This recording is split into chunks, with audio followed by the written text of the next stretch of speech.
The SA80 is an interesting weapon system, to say the least, but the family goes far beyond just the much maligned 20-inch rifle version. From the somewhat ridiculous LSW, to the tiny but mighty L22 Carbine, to the surprisingly dangerous Cadet GPs. The SA80 oddballs, the good, the bad, and the ugly, or if you prefer, the obsolete, the overpowered, and the liability. Let's start with the original Cadet GPs, the single-shot version, which may seem like the most boring or neutered member of the family, but actually, these things turned out to be probably the most dangerous part of the whole SA80 lineup. And considering that millions of Brits got their first experience of a full-bore rifle on a Cadet GP, it's about time it had its moment in the sun. We'll get to the newer semi-auto Cadet GPs and the big silly LSW and the very cool L22 Carbine in a bit. But first up, just to clarify, by cadets, I don't mean cadet officers.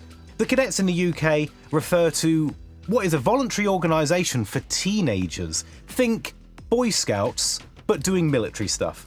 Now, before the SA80 got adopted by the military in the mid-80s, the cadet forces were still using the Enfield No. 4s.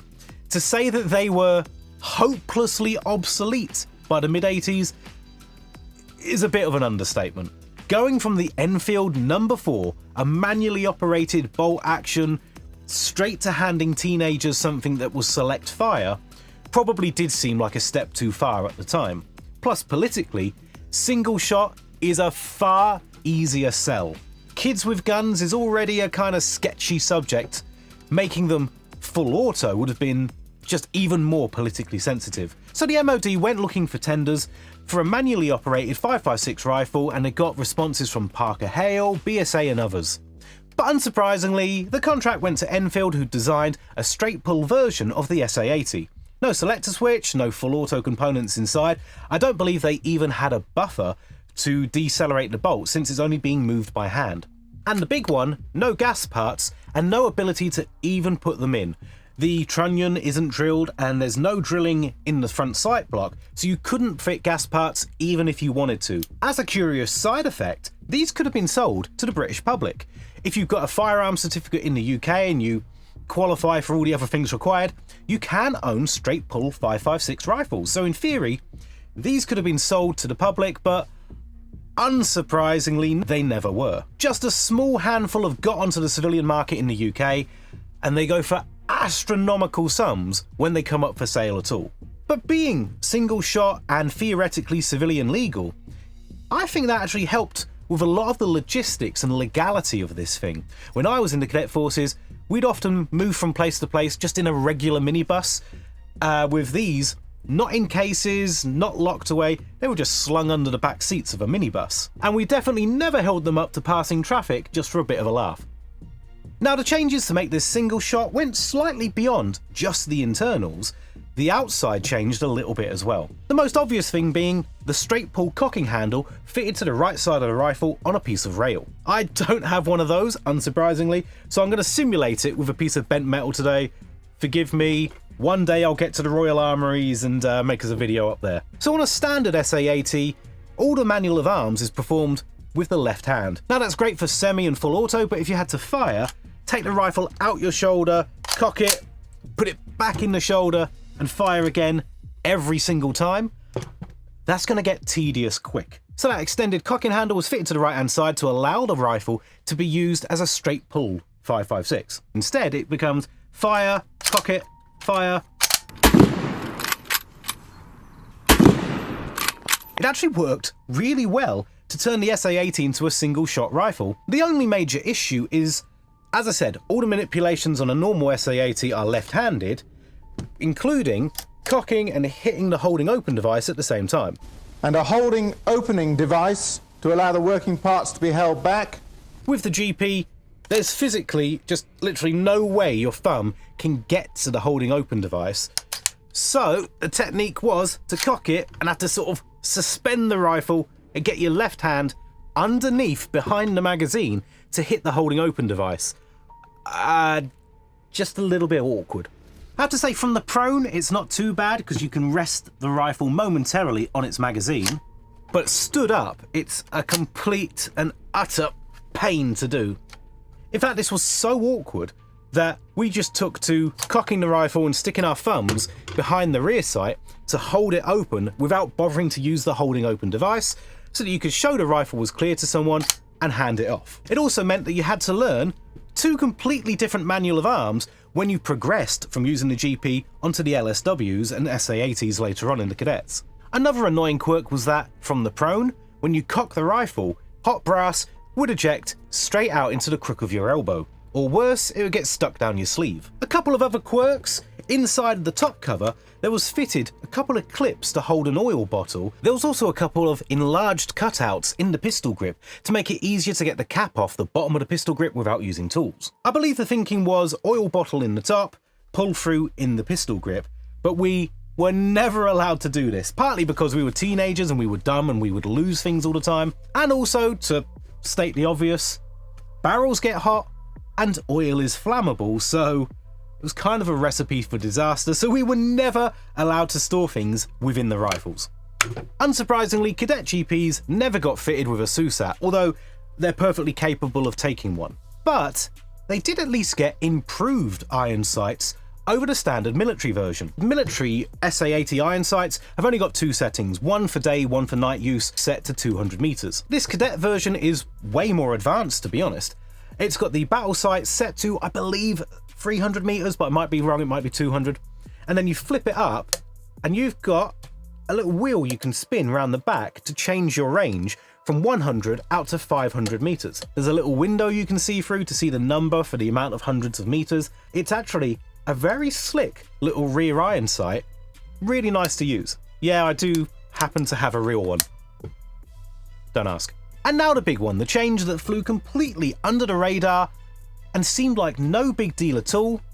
They didn't fit a flash hider. So no flash hider, just a blank muzzle device, which prevented you from fitting a bayonet, as on the SA80, the flash hider is the bayonet mount. You really didn't want teenagers waving around bayonets. The lack of flash hider also prevented you from fitting a blank firing adapter, or BFA, and on paper, that's fine. You don't need a BFA for this thing. BFAs exist to build up pressure so that a select fire rifle will cycle, so there's no problem here, it's not select fire. Except for one very important detail that made this thing really dangerous to use. A blank firing adapter doesn't just build up pressure to run the system, it also stops anything leaving the barrel directly. Military blanks carry a fair bit of pressure, and they spit unburnt powder, bits of brass and wadding out of the muzzle. I mean, just look at this footage of a cadet firing blanks. That's some decent sized fireballs being thrown out of there. You really didn't want to be stood right in front of that. So this meant that every single time you took a Cadet GP on a blank firing exercise, you first had to sit through the same tedious demonstration of an adult instructor firing into bin liners full of water or balloons or whatever to show that yes, there is real muzzle blast and real debris coming out the muzzle of this thing. So we were never actually allowed to fire these directly at basically anyone. If you could see the other guys at all, you couldn't shoot directly at them. We did far less fire and maneuver training than I see modern cadets doing with their rifles that can take a BFA. And I saw accidents firsthand with this thing. I remember we were on an exercise with some of the newer cadets, and a young lad ended up out front with the enemy team playing dead. And this young guy completely misunderstood the instruction and fired straight down into somebody's combat jacket. And did put a fair size hole in it. And by somebody's combat jacket, I mean a 6'2" para who stood up and had to be more or less restrained.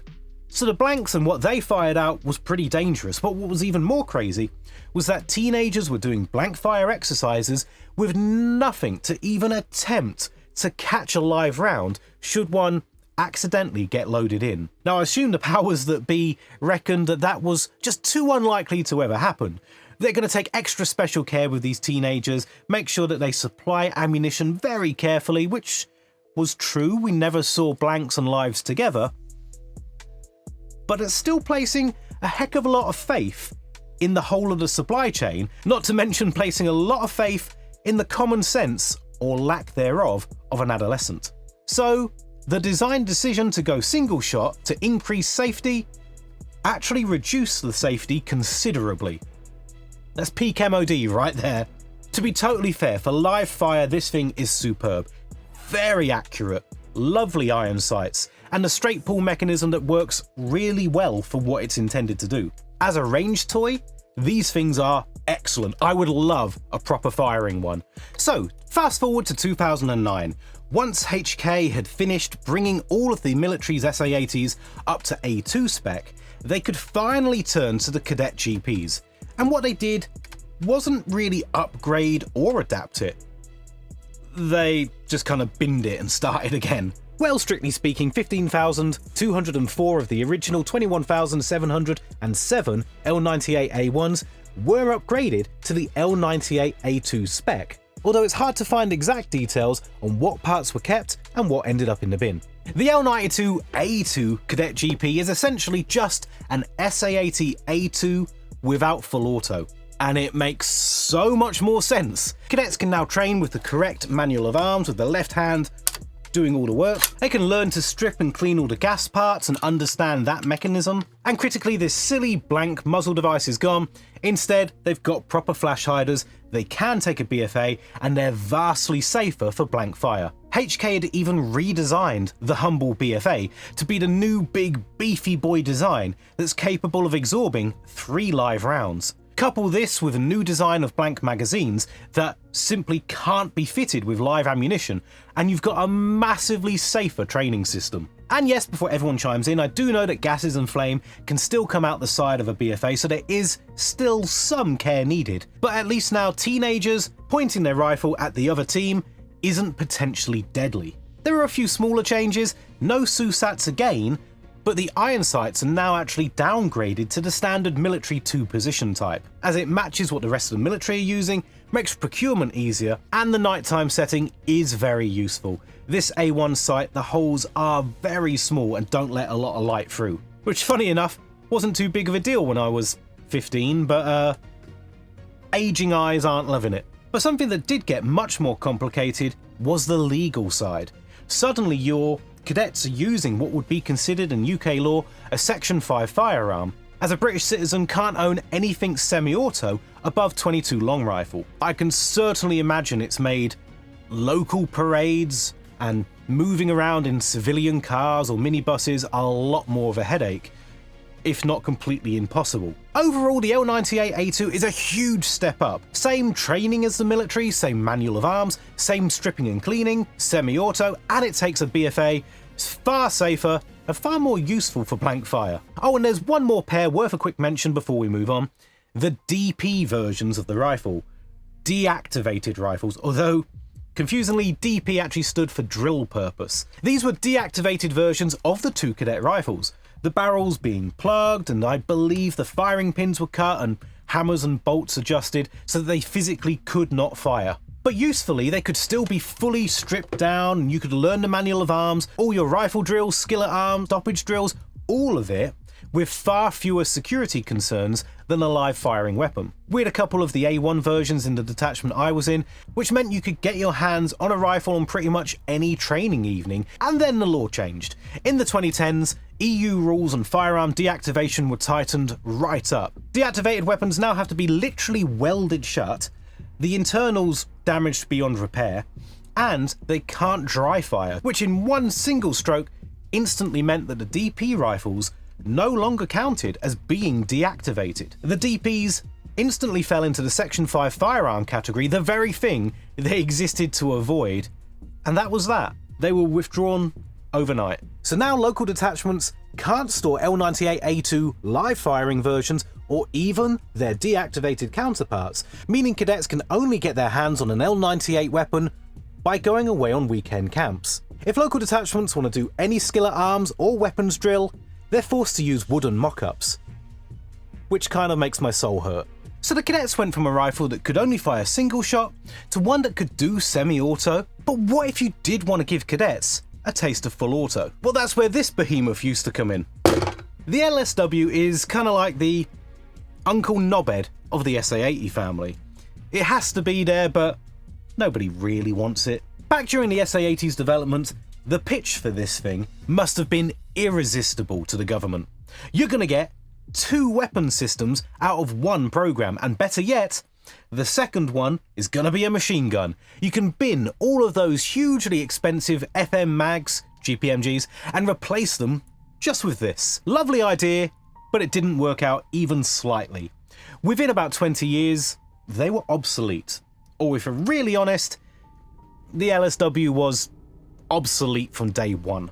While it looks fantastic, I absolutely love the look of an LSW, it offered virtually nothing over the standard SA80. The LSW is literally just an SA80 with 4 more inches of barrel, a bipod, shoulder rest, and a rear grip.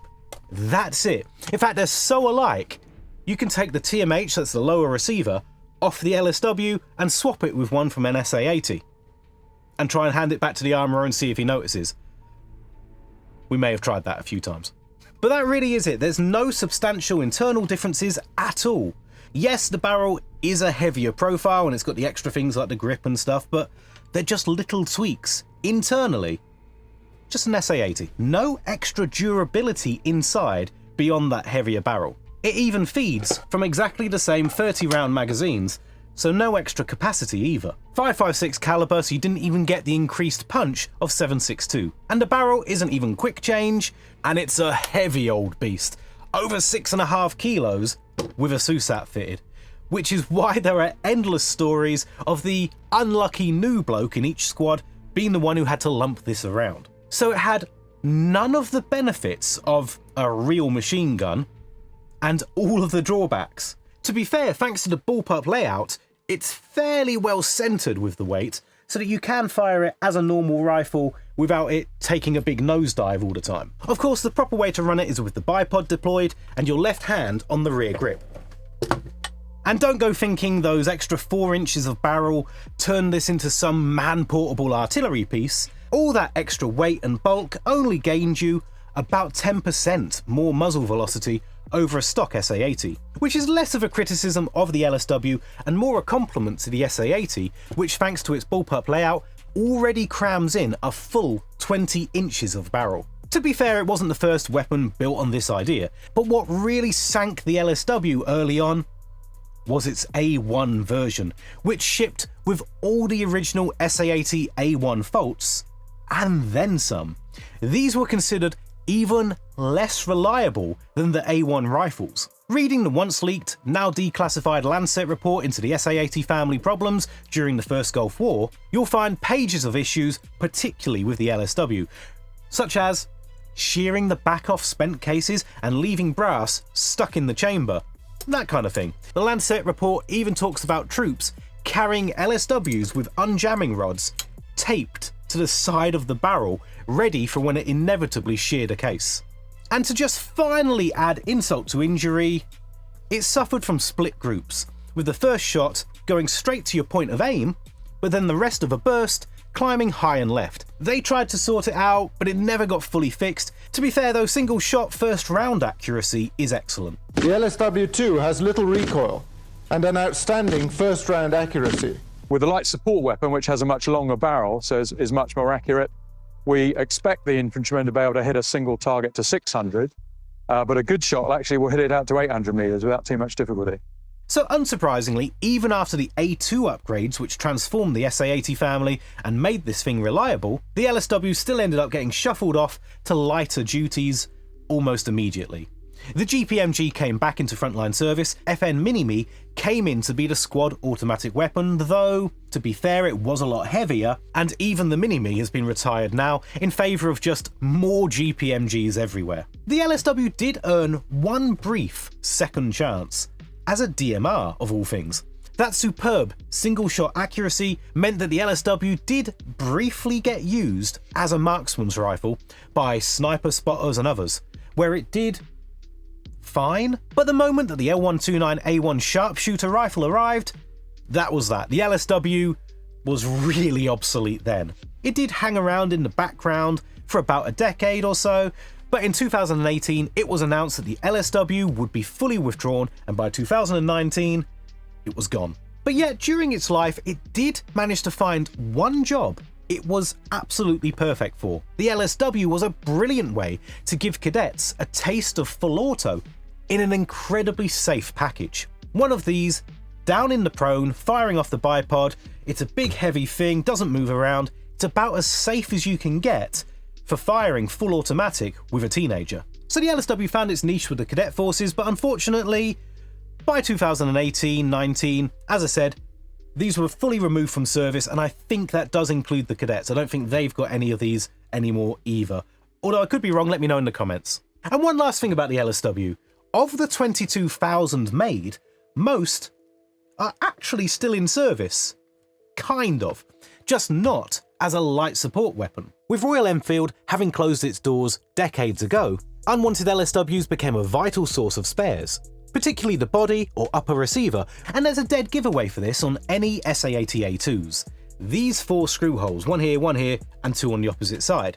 So if you go googling pictures of troops with the SA80A2s and spot any with these screw holes, you're usually looking at a recycled LSW upper receiver or body. Just don't get confused with the current A3 models, which all have the drill holes. A lot of LSWs were also converted to be L98A2 Cadet rifles, SA80A2s with underbarrel grenade launchers, and L22 carbines, which brings us rather neatly to perhaps the best member of the whole family. So the L22 carbine, with quick disclaimer, this is a particularly cheap and nasty replica I picked up dead cheap, so yeah, don't pay too much attention to exactly the way this looks, but it will do to demonstrate a few things today. The L22 carbine came about over a pretty long stretch of time. There was a version first developed by Enfield right back in 1984, during the early days of the SA80, when someone just sort of realised, hang on, we can make the SA80 even shorter. As if a bullpup with a 20-inch barrel isn't already insanely short enough, they managed to take it down and really shorten things up even more. Early versions didn't actually look that different to the final version produced by HK, except that on the Enfield versions, they used stamped sheet metal for the front handguard area, matching the build of the rest of the rifle. And in a pretty neat bit of recycling, the vertical foregrip on the first versions was actually just the vertical rear grip off an LSW recycled. The problem was these were still being designed around the original A1 internals. The original SA80 A1s had an enormous list of problems. You can check out my previous video up here. But with so many other issues to deal with, it's not surprising that the project went nowhere. Shortening the barrel to 12.2 inches, cutting the dwell time, upsetting the whole gas system was just one challenge too many when they were already dealing with all of the other A1 issues. So 5 years later they had another crack at it, using even more LSW parts, using the LSW's front handguard and stopping the barrel just an inch or two further. The barrel was cut down to about 15.4 inches, and overall it's shorter than a standard SA80 for sure, but not radically shorter. Plus, with no vertical front grip, there was the risk that your hand could slip forward over the barrel. So, almost another decade passes, and after HK had sorted out the rest of the SA80 family and ironed out all the problems, they were finally in a position to build a proper carbine that would actually work. So in 2003, they went back to something pretty close to the original concept. And this time they didn't bother to try and use LSW parts, they just used an off-the-shelf HK vertical grip. And the front area, instead of trying to do complex stampings, they just milled it out of aluminium. Also, they didn't even bother trying to include a front sight block. Trying to put iron sights on something this tiny is going to give you a sight radius of like 8 inches. It'd be terrible. So every L22 carbine got fitted with a SUSAT, which by the early 2000s had proven itself to be the most rugged and reliable part of the whole SA80 system, meaning the ability to fit iron sights as a backup really wasn't so important. And overall, it's incredibly compact, about 22.5 inches overall. That's it. Super easy to carry. You can swing this thing around even indoors and not whack into stuff. And if you want to know how small, well, here's an M4 with its stock collapsed. The L22 is like 9 or 10 inches shorter. Police and airport security's favourite, the G36, we're still about 6 inches shorter, and the L22's barrel is still 3 inches longer. One of my personal favourites, the HK MP5, and the L22 is still shorter, although okay, of course on the MP5 we can cheat the length by quite a bit. Except with the MP5, you're limited to 9mm. The L22 is throwing out full power 5.56. But pick it up and you might actually be quite surprised by the weight. This tiny L22 is only around 1 pound lighter than a stock SA80, and the weight is even more rear biased. And what makes the L22 really special is that it's slightly mad. It's not just the tiny size on its own, it's the size when you consider how much firepower is being packed into here. Thanks to the Bullpup layout, the barrel comes, or starts, right back here, so it's still got that 12.5-inch barrel, keeping velocities still up at a respectable 780 meters per second compared to 930 for the 20-inch rifle. It'll certainly have more blast and more concussion coming out, but it's really not going to be that bad compared to some of the ultra-short M4s out there. You can fit a full-size 30-round magazine and have a lot of firepower on tap here. So these were ideal for tank crews, helicopter crews, even dog handlers. Anyone who just wants something as small as possible. It's a really convenient size. They even managed to fit these into Apache helicopters by using a folding front grip and a short 20-round magazine and storing them vertically next to the pilot. And famously, it was even issued to Prince William and Prince Harry during their time as Apache pilots.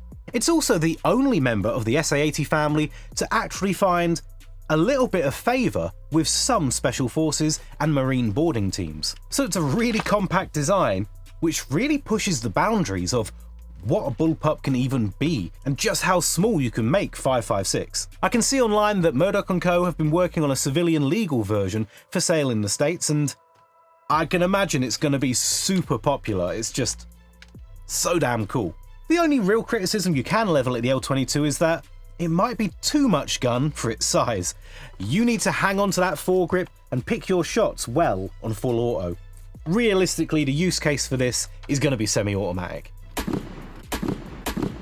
And in fact, the military sticking with SUSATs on these kind of makes some sense, because the laughably short eye relief on a SUSAT helps to force you into a decent, tight, tucked-in firing grip, which is just what you want on a weapon that could get kind of lively in your hands. And just like any other ultra-short rifle or PDW, which is pretty much the category this really falls into, that stubby length does bring in the slight danger of putting your support hand too near or even over the muzzle. It really doesn't take much to start reaching forward for a bit more control, especially if you're leaning around a corner or over a barricade, and start putting your hand right in the danger zone. And with 5.56 leaving here at 780 meters a second, that's not a mistake you're going to make twice. Even the blast just coming off of the flash hider is not something you're going to want hitting bare flesh. So the L22 could require that extra bit of range time to build in the muscle memory and drill it into you to make sure you're going to get the right grip on this. But I think there is a really rather intriguing possibility. When the SA80A3 is finally put out to pasture, the L22 could be the last of the SA80 family left standing with regular forces. Project Greyburn has put its tender out and says it wants to replace the L22 with something new, but I'll believe it when I see it.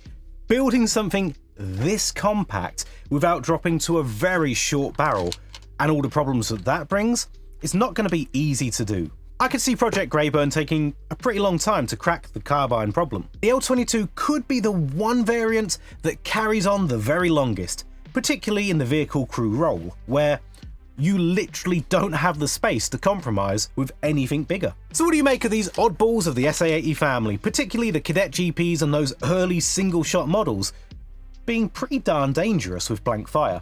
Let me know if you've got any disaster stories of your own from the cadet force or the military proper.